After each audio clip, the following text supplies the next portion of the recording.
नमस्कार दोस्तों, अमेरिका कुछ बड़ा प्लान कर रहा है। जी हाँ, और अमेरिका को अपन स्टडी करते हैं। पिछले कुछ हफ्ते के अंदर अमेरिका ने कुछ ऐसे कारनामे करे जिससे पता चलता है कि अमेरिका कोशिश कर रहा है पूरी दुनिया भर के अंदर जो वर्ल्ड ऑर्डर है उसको बदलने के लिए, वर्ल्ड ऑर्डर के हिसाब से कि अब अमेरिका किसको टारगेट करेगा। इससे पहले आप जानते हैं जो बाइडन थे, और जो बाइडन का एडमिनिस्ट्रेशन में जो अमेरिका था वो ट्रंप को टारगेट करता था, और इससे पहले भी अमेरिका वर्सेस रशिया रहता था। लेकिन अब डोनाल्ड ट्रंप कुछ ऐसा करने वाले हैं कि अब अमेरिका रशिया को नहीं बल्कि किसी और दूसरे देश को टारगेट करेगा। लेकिन वीडियो के आखिर में आप बने रहेंगे तो आपको पता चल जाएगा कि अमेरिका कौन से देश को टारगेट करने वाला है। तो दोस्तों अपन है ना अमेरिका की दो हरकतों को मद्देनजर रखते हुए काम करते हैं। सबसे पहले अपन स्टडी करते हैं अमेरिका का वो स्टेप जो अमेरिका ने कुछ ही दिनों पहले चलाया, जिसके अंदर अमेरिका के अंदर डोनाल्ड ट्रंप ने ये अनाउंस कर दिया कि अमेरिका उन देशों के ऊपर 25% टैरिफ लगा देगा जो देश वेनेजुएला से ऑयल खरीदते हैं। अब दोस्तों वेनेजुएला कहाँ है आपको मैप में दिखा रहा हूं मैं इस वक्त,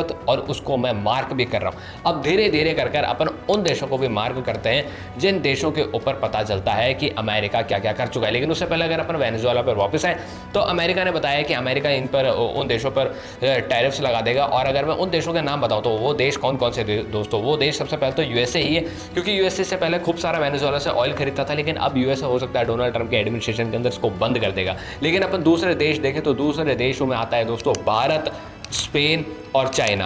अब इसके अंदर अगर चाइना को देखें तो चाइना जो है ब्लैक मार्केट डोमिनेट करता है यहाँ से, यानी कि वेनेजुएला से जो ब्लैक ऑयल निकलता है, यानी कि black oil in the sense कि ऑयल निकलता है और फिर ब्लैक मार्केट के अंदर जो जाता है उसको चाइना टैकल करता है, उसको चाइना डोमिनेट करता है। इसके साथ ही इंडिया के अंदर से जो रिलायंस इंडस्ट्रीज है उनको वो वहाँ से वेनेजुएला से तेल लेकर आती हैं और फिर यहाँ पर आके रिफाइन करती हैं। इसके साथ ही स्पेन के साथ साथ इटली हो गए और क्यूबा हो गए, ये जो देश हैं ये भी यहाँ से तेल लेते हैं, यानी वेनेजुएला से तेल लेते हैं। अब आप लोगों को समझ आ चुका है कि वेनेजुएला से तेल कौन कौन देश लेते हैं, और इन देशों के ऊपर अब अमेरिका यानी कि ये देश अगर कंटिन्यू करके रखते हैं कि हम वेनेजुएला से ही तेल लेते रहेंगे तो अमेरिका इन देशों के ऊपर 25% के टैरिफ्स लगा देगा।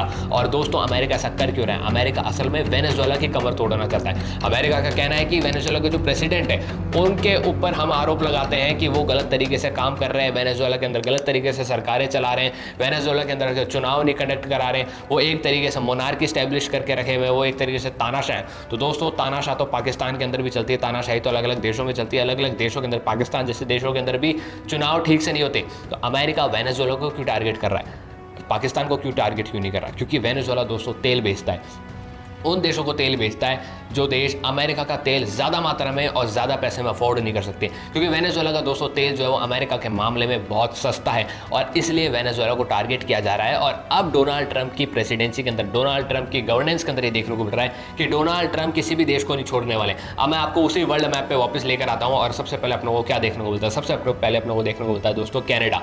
कैनेडा को आपको पता है कि कैनेडा के अंदर सबसे पहले टारगेट कर दिया गया था, टैरिफ लगा दिए गए थे। उसके बाद जो नीचे मैक्सिको पड़ रहा है, मैक्सिको के ऊपर भी टैरिफ्स लगा दिए गए थे। दोनों ही देशों के ऊपर लगातार टैरिफ्स लगाए गए, और बहाना ये दिया गया कि यहाँ से इमिग्रेंट्स आते हैं, यहाँ से फेंटेनिल ड्रग अमेरिका के अंदर आता है। इसके बाद में इन देशों की भी कमर तोड़ने की कोशिश की गई। लेकिन इसके बाद में अपन वेनेजुएला की तरफ जाएं, वेनेजुएला को तो वैसे तोड़ दिया। उसके बाद अगर अपन यूरोप को देखें तो यूरोप के अंदर दोस्तों यूक्रेन पड़ता है, और यूरोप की और यूएसए का एक ही रिश्ता है, वो है सिक्योरिटी का रिश्ता, नेटो। नेटो के अंदर यूरोप है और यूएसए है, और ये सब मिलकर नेटो बनाते हैं। और नेटो के अंदर मैं आपको सबसे तगड़ी चीज़ ये बताऊं कि नेटो के अंदर 23 यानी कि अमेरिका अपना 2/3 पैसा नेटो के अंदर डाल देता है सिर्फ इसलिए, और उस 2/3 पैसे से क्या होता है? उस 2/3 पैसे से दोस्तों यूरोप की सिक्योरिटी होती है। यानी कि एलन मस्क का, डोनाल्ड ट्रंप का यही मेन कंसर्न है कि अमेरिका अपना 2/3 पैसा सिर्फ नेटो में इसलिए दे रहा है ताकि यूरोप सिक्योर रहे। और इसी वजह से अब अमेरिका यूरोप के पास से भी दूर हो रहा है। यूरोप के अंदर जो लेफ्ट गवर्नमेंट्स हैं उनसे अपना पल्ला झाड़ रहा है, उनको वहाँ पर सरकारें गिरने को लगातार देखने को मिल रहा है कि वहाँ पर सरकार गिर रही है, और जिन जिन देशों को वो सपोर्ट करते थे वहाँ से भी अपना सपोर्ट पीछे ले रहे हैं। मैं बात कर रहा हूँ यहाँ पे यूक्रेन की, रशिया और यूक्रेन की वॉर हो रही है। यूक्रेन यूरोप का पार्ट है, और अमेरिका ने यूरोप के अंदर रहते हुए, यूरोप के साथ रहते हुए यूक्रेन से सपोर्ट पीछे खींच लिया है। और अब यूरोप के जो देश जैसे कि फ्रांस हो गए, और अगर मैं बात करूँ जर्मनी की, यूके की, ये सब मना रहे थे अमेरिका को, लेकिन अमेरिका नहीं माना, अमेरिका यहाँ से भी पीछे हो गया। यानी कि यूरोप का भी साथ नहीं दे रहा अमेरिका, और यूक्रेन का भी साथ नहीं दे रहा एक तरीके से। लेकिन वही दूसरी तरफ रशिया को सपोर्ट कर रहा है, रशिया को कह रहा है कि आप हमारे साथ आके बातचीत कीजिए। सऊदी अरेबिया के अंदर दोस्तों अमेरिका के रिप्रेजेंटेटिव्स और रशिया के रिप्रेजेंटेटिव्स बात कर रहे हैं कि इस युद्ध को, रशिया यूक्रेन युद्ध को किस तरह सुलझाया जाए। लेकिन इस युद्ध की मीटिंग के अंदर यानी कि जो मीटिंग चल रही है, बातचीत चल रही है, इसके अंदर कोई भी यूक्रेन का नागरिक नहीं है, यानी कि यूक्रेन का रिप्रेजेंटेटिव नहीं है। और वो क्यों नहीं है? वो इसलिए नहीं है क्योंकि अमेरिका यूक्रेन को यूरोप की जो बात है, उन चीज़ों को, उन मुद्दों को, उन आर्ग्यूमेंट्स को सपोर्ट नहीं कर रहा, और अमेरिका ट्राई कर रहा है कि वो रशिया को किसी तरीके से सपोर्ट करे। तो आपको क्या देखने को मिल रहा है? आपको देखने को मिल रहा है कि कनाडा को भी निपटा दिया, मैक्सिको को भी निपटा दिया, वेनेजुएला को भी निपटा दिया, यूरोप को भी निपटा दिया लगभग, रशिया को सपोर्ट कर दिया। अब दोस्तों बचता हुआ कौन दिखाई दे रहा है? बचता हुआ दिखाई दे रहा है मिडल ईस्ट। मिडल ईस्ट के अंदर दोस्तों अमेरिका ने अब एक और नई चाल चल दी है। मैं आपको रिपोर्ट कोट करता हूं जो कुछ ही दिनों पहले आई है। बताया जा रहा है कि डिगो गार्सिया, जो कि इंडियन ओशन के एकदम सेंटर में एक आइलैंड है, और ये बताया जाता है कि अमेरिका का आइलैंड है, अमेरिका की मिलिट्री इसको डोमिनेट करती है।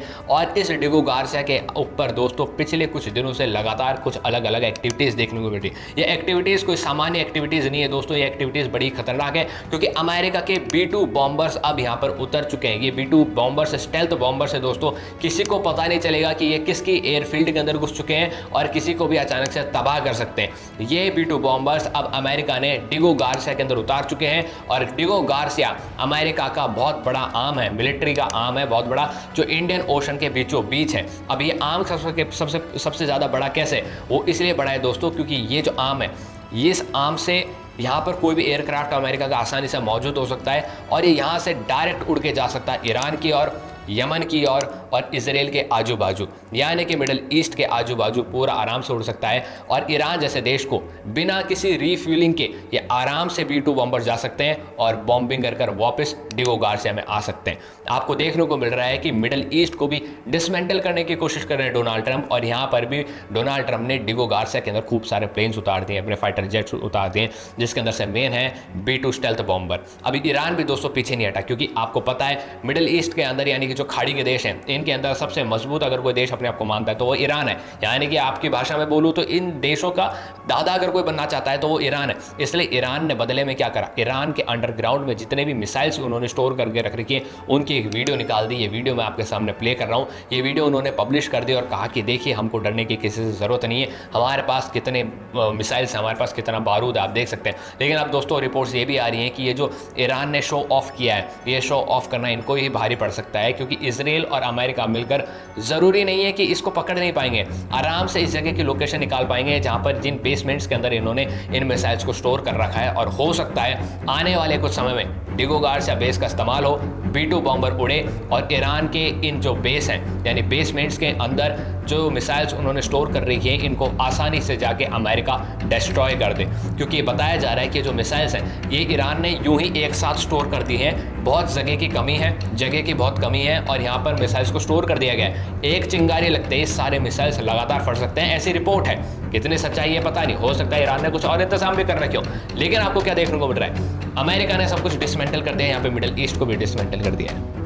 अमेरिका कर क्यों रहा है? अगर दोस्तों आपने मेरी वो वीडियो देखी होगी जिसके अंदर मैंने आपको बताया था कि अब चाइना इंडिया से दोस्ती करने वाला है या फिर चाइना मोदी से खुश हो चुका है, अगर आपने मेरी वो वीडियो देखी होगी तो अब आपको उस देश का नाम पता चल गया होगा जिस देश को अमेरिका टारगेट करने वाला है। दोस्तों उस देश का नाम है चाइना। अमेरिका टारगेट करने वाला है चाइना को, और अमेरिका ये डिसमेंटलाइजेशन पूरे वर्ल्ड का इसलिए कर रहा है ताकि अमेरिका अब अपनी बंदूक की नोक अब चाइना की ओर मोड़ दे। जो रशिया की तरफ थी अब उसको चाइना की ओर मोड़ दे, और अब अमेरिका चाइना को टारगेट करना चाह रहा है। वहीं उस वीडियो के अंदर मैंने आपको बताया था, इसी वजह से दोस्तों चाइना अब भारत से दोस्ती करेगा, क्योंकि पूरी दुनिया भर आराम से मिलकर चाइना को टारगेट कर सकते हैं, लेकिन चाइना किसी से नहीं डरेगा। चाइना तभी डर पाएगा जब उसका पड़ोसी मुल्क भारत उसके खिलाफ हो जाएगा। और कैसे खिलाफ होगा? वेस्ट के साथ मिलकर खिलाफ हो जाएगा, क्योंकि चाइना को किसी का डर नहीं है। चाइना को जापान ताइवान का डर नहीं है ज़्यादा। वो उनको एक तरीके से बोलूँ तो वो एक मिसाइल जाएगी और फिर उनको हो सकता है डिस्ट्रॉय कर दे। जापान और ताइवान दोनों ही बहुत खतरनाक तरीके से डरते हैं चाइना से, तो हो सकता है कि वहाँ पर उनको डर महसूस ना हो। और शुरुआती स्तर से अगर अपन देखें तो जापान और ताइवान लगातार ही अमेरिका के साथ थे, वेस्ट के साथ थे, और चाइना को टारगेट करते रहते थे। लेकिन इंडिया ऐसा नहीं था। इंडिया हमेशा नॉर्मल न्यूट्रल था। जब भी चाइना से लड़ने की बात होती थी तो इंडिया चुपचाप खुद ही अपने मामले पे निपट लिया करता था। बात करूँ पाकिस्तान की, बांग्लादेश की, श्रीलंका की, तो ये जो देश है, म्यांमार की, ये जो देश है वो काफ़ी छोटे देश हैं। इनको चाइना अपने अंडर में यूँ ही रखता है, लोन देके। नेपाल को, इन सबको लोन दे के अपने अंडर में रखता है, लेकिन भारत को लोन दे के नहीं अंडर में रख सकता। भारत के साथ तो खुद चाइना ट्रेड करता है। भारत से तो चाइना पैसे कमा रहा है, माफ़ कीजिएगा, यानी कि पैसे कमा रहा है, खूब सारी ट्रेड होती है। तो भारत को नाराज़ नहीं करना चाहता चाइना, और चाइना चाइना यही देख रहा है कि जैसे ही ये बंदूक की नोक मेरे और मुड़े, भारत का साइड देखना चाहता है चाइना, इसलिए चाइना ने दोस्तों लगातार भारत से दोस्ती करनी शुरू कर दी। अब किस तरीके से दोस्ती करनी शुरू करी, आप मेरी वो वीडियो जाके देख लीजिए जिसका थंबनेल आपकी स्क्रीन पर आ रहा है, और इसकी वीडियो की लिंक भी मैंने कमेंट में डिस्क्रिप्शन में डाल दी है। दोस्तों आपको ये वीडियो जान के कैसा लगा दोस्तों? इस तरीके की वीडियोस हम रोज आपके लिए लेकर आते हैं शाम को 7 बजे तर्कवाद पे, और आप इसी वजह से तर्कवाद को सब्सक्राइब कर लीजिए।